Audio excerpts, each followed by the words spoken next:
সিজদায় গেছি, পায়ের নিচে জায়নামাজ, তাও গরম মানে না। তার নিচে দিয়েছি জুতা, তারপরেও গরম মানে না। কপালে যাওয়ার পরে মনে হলো ফুসা পড়ে গেল। উঠার পরে সবাই তো তাড়াহুড়া করতেছে, আর উনি বলতেছে, আরে আমার পায়ের নিচে জায়নামাজ, আমার পায়ের নিচে জুতা, তারপরে আমার পায়ে গরম লাগে।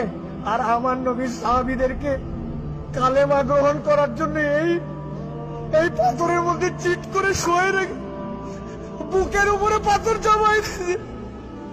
আমার নবীর সাহাবীদেরকে পাগলা উটের পিঠে বেঁধে এই মক্কার অলিগলিতে টেনে ইচ্ছড়ে বেড়াইছে।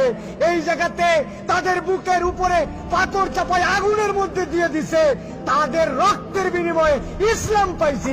আজকে আমি 2 রাকাত নামাজে পায়ের গোড়ালি গরম হয়ে যাচ্ছে জন্য কষ্ট হয়, এসিটা একটু কম ঠান্ডা মারে জন্য কষ্ট হয়, আমার মাথার উপরে যদি একটুখানি সুন্দর ছাতা না থাকে কষ্ট হয়। আমার নবী, আমার সাহাবীরা কি কষ্ট করছে, এটা ফিলিংস এর সফর, হজের সফর, অনুভূতির সফর।